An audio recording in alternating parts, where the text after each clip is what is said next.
Good morning students. पिछले lectures को continue करते हुए हम लोग फ्यूजन वेल्डिंग की बात कर रहे थे और फ्यूजन वेल्डिंग में हम लोगों ने मेटल आर्क वेल्डिंग देखा था, मैनुअल मेटल आर्क वेल्डिंग देखा था, जो कि आर्क वेल्डिंग के फैमिली से आता है। तो आर्क वेल्डिंग प्रोसेस में जो अगला प्रोसेस है वो है मेटल इनर्ट गैस वेल्डिंग, जिसको हम MIG वेल्डिंग कहते हैं। पहला हम लोगों ने फ्यूजन वेल्डिंग में देखा आर्क वेल्डिंग, और आर्क वेल्डिंग में हमने पहला जो प्रोसेस देखा था वो था मैनुअल मेटल आर्क वेल्डिंग, जिसमें हम एक DC जनरेटर का इस्तेमाल करके आर्क इनिशिएट करते थे और मटेरियल को मेल्ट करके वहां पे with the help of heat and with the help of electrode हम मटेरियल को ज्वाइन करते थे। अब हम बात कर रहे हैं मेटल इनर्ट गैस वेल्डिंग। यहाँ पे हम गैस का इस्तेमाल कर रहे हैं और इसका नाम भी हमने दिया है कि इनर्ट गैस वेल्डिंग है। सबसे पहले हम इसके वर्किंग सेटअप के बारे में आपको फैमिलियर कराना चाहेंगे कि ये इसका वर्किंग सेटअप क्या है, कैसे वर्क करता है। तो starting from here, shielding gas. इसमें एक हम सिलेंडर इस्तेमाल करते हैं जिसमें CO2 गैस फिल्ड होता है, शील्डिंग गैस इस्तेमाल होता है। शील्डिंग गैस क्यों इस्तेमाल करते हैं इसके बारे में मैं आपको बताऊं कि इस सिलेंडर से हम शील्डिंग गैस की सप्लाई एक कवच प्रदान, शील्ड का मतलब एक कवच प्रदान, क्योंकि जब हम वेल्डिंग कर रहे होते हैं, जब हम किसी भी वर्कपीस को ओपन इन्वायरमेंट में, जब हम एटमॉस्फेयर में वेल्ड करते रहते हैं तो हमारे एटमॉस्फेयर में ऑक्सीजन और नाइट्रोजन भी अवेलेबल होता है। तो उनके साथ जो हमारा जहाँ पे वेल्डिंग होना है उस वेल्डिंग बीट पे हमारा कोई इम्प्योरिटीज ना आ जाए, वहां पे एटमॉस्फेरिक कोई इम्प्योरिटी ना आए जिसके वजह से जो हमारा वेल्डिंग ज्वाइंट है वो कमजोर हो जाए। उस चीज को प्रिवेंट करने के लिए, उस चीज को बचाने के लिए हम इस वेल्डिंग प्रोसेस में एक शील्डिंग गैस का इस्तेमाल करते हैं, जो एक कवच प्रदान करती है ड्यूरिंग वेल्डिंग। जब मटेरियल को हम मेल्ट कर रहे होते हैं तो इस वेल्डिंग बीट पे एक हमारा एक शील्ड प्रदान होता है, एक कवच प्रदान हो जाता है, जिससे कि जो हमारे एटमॉस्फेयर से जो कुछ इम्प्योरिटीज इस पे कॉन्टिमिनेट होने की जो चांसेस होती हैं उसको हम बचा सकते हैं।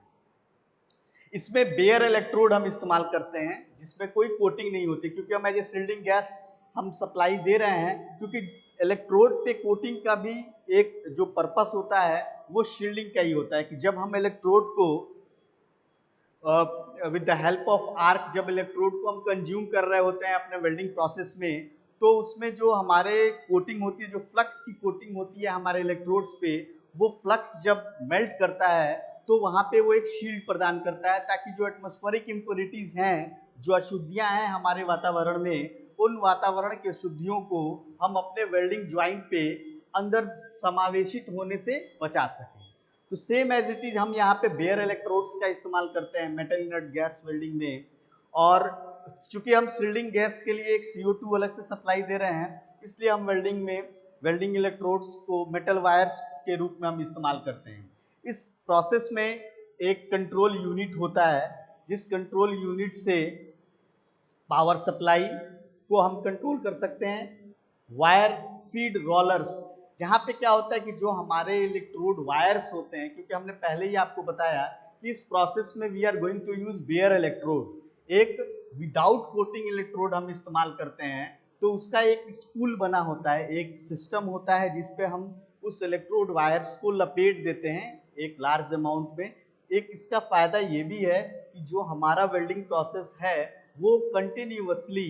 एक लगातार हमें एक वेल्डिंग ज्वाइंट्स मिले, क्योंकि जो हमारा कंज्यूमेबल इलेक्ट्रोड्स है उसमें जब भी इलेक्ट्रोड्स हमारा समाप्त होता है तो हमें दूसरे इलेक्ट्रोड की इस्तेमाल करनी होती है और वहां से फिर से वेल्डिंग की शुरुआत करनी होती है। तो इसमें जो हमारा वायर फीड रोलर्स है, इस पे हम क्या करते हैं, मेटल वायर्स को इलेक्ट्रोड्स के रूप में जो मेटल वायर्स है उनको हम लपेट देते हैं, और इनके यहाँ से ये स्ट्रेट पोजीशन में होता हुआ, यानी ये कंट्रोल यूनिट से जो पावर सप्लाई है, पावर सप्लाई के एक एंड को हम वर्कपीस से जोड़ देते हैं और एक एंड से यहाँ पे एक MIG वेल्डिंग गन होता है। ये MIG वेल्डिंग गन में ये कंट्रोल यूनिट से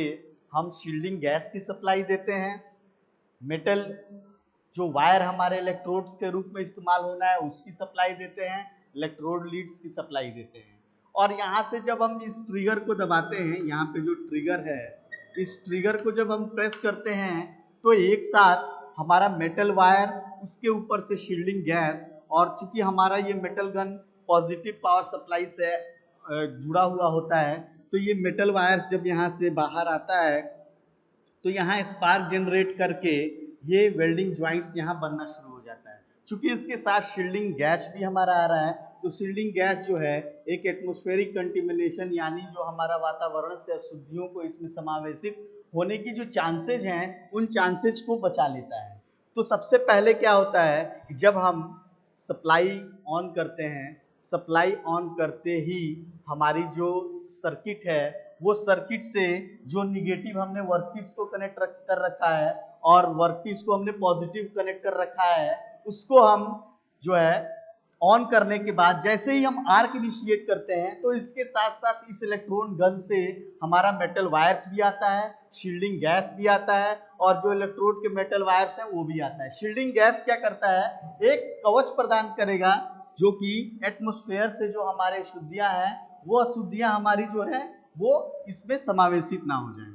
ये वर्कपीस जो है फिर वेल्डिंग होने के बाद हम इसे इसकी एप्लीकेशन की अगर बारे में बताएं कि एमआईजी वेल्डिंग की जो हमारी एप्लीकेशन है वो क्या है, तो वेल्डिंग एमआईजी वेल्डिंग का इस एप्लीकेशन शीट मेटल इंडस्ट्रीज में है, पाइपलाइंस में है। क्योंकि पाइपलाइंस में क्या होता है कि एक सेफ्टी की बहुत बड़ी इशू होती है, तो उस सेफ्टी की इशू के लिए हम क्या करते हैं कि रेगुलर वेल्डिंग की हम अपेक्षा करते हैं ताकि बीच में कहीं ब्रेक ना हो पाए। तो रेगुलर वेल्डिंग की अपेक्षा करने के लिए चूंकि इसमें हम मेटल वायर्स का इस्तेमाल करते हैं, तो मेटल वायर्स के एक स्पूल से काफी लंबाई तक हम वेल्डिंग कर सकते हैं, इसलिए ये पाइपलाइन में काफी डिमांडिंग प्रोसेस है जिसको हम शॉर्ट फॉर्म में मिग वेल्डिंग भी कहते हैं। और ये पोर्टेबल भी है, इसकी सेटअप भी जो है पोर्टेबल होती है। मिग वेल्डिंग की जो सेटअप है वो पोर्टेबल है, इसको हम एक जगह से दूसरी जगह स्थानांतरण कर सकते हैं और ये इसका जो सेटअप कॉस्ट है वो भी लो है। फ्लो मीटर का इस्तेमाल जो होता है वो शील्डिंग गैस की सप्लाई के को रेगुलेट करने के लिए, शील्डिंग गैस के सप्लाई को देखने के लिए लगाया जाता है कि आपके शील्डिंग गैस जो सिलेंडर है उस सिलेंडर के अंदर आपका शील्डिंग गैस जो सप्लाई हो रही है वो सिलेंडर के अंदर कितने अमाउंट में है। तो इस वेल्डिंग के वर्किंग के बारे में हम लोगों ने देखा और इसका ये एप्लीकेशन देखा कि ये पाइपलाइन इंडस्ट्रीज में यूज होता है डिफरेंट पाइप्स को ज्वाइन करने में, शीट मेटल इंडस्ट्रीज में डिफरेंट स्ट्रक्चर्स को बनाने के लिए इसका इस्तेमाल किया जाता है। चूंकि ये फ्यूजन वेल्डिंग है तो यहाँ पे हम हीट कैसे प्रोड्यूस कर रहे हैं, तो हीट प्रोड्यूस करने के लिए हम इलेक्ट्रिसिटी का प्रयोग कर रहे हैं, पावर सोर्स का प्रयोग कर रहे हैं, जो पावर सोर्स से हम इस वर्कपीस के पास इलेक्ट्रोड गन की मदद से स्पार्क जनरेट कर रहे हैं, आर्क जनरेट कर रहे हैं और इस आर्क की मदद से यहाँ पे हीट प्रोड्यूस हो रहा है और हीट प्रोडक्शन के वजह से मटेरियल यहाँ पे मोल्टन स्टेज तक आता है और मोल्टन स्टेज पे आने पे फ्यूज होने के बाद जब दोनों मटेरियल्स जो मटेरियल ए और मटेरियल बी के जो पार्टिकल्स हैं वो जब मेल्ट करते हैं, जब मोल्टन स्टेज में आते हैं तो यहाँ फ्यूज होने के बाद एक वेल्ड बीड हमें मिल जाता है और ये हमें वेल्डिंग ज्वाइंट के रूप में दिखता है। तो अभी हम लोगों ने फ्यूजन वेल्डिंग में दो प्रकार के वेल्डिंग्स को स्टडी किया। पहला हमने मैनुअल मेटल आर्क वेल्डिंग के बारे में स्टडी किया और दूसरा मेटल इनर्ट गैस वेल्डिंग के बारे में स्टडी किया। इसको शॉर्ट फॉर्म में हम मिग वेल्डिंग भी कहते हैं। अब नेक्स्ट लेक्चर सीरीज में इसी को आगे बढ़ाते हुए हम टंगस्टन इनर्ट गैस वेल्डिंग के बारे में डिस्कस करेंगे, टीआईजी वेल्डिंग जिसे हम कहते हैं। तो टीआईजी वेल्डिंग की वर्किंग और उसकी वर्किंग सेटअप अगले लेक्चर सीरीज में हम देखेंगे। Thank you.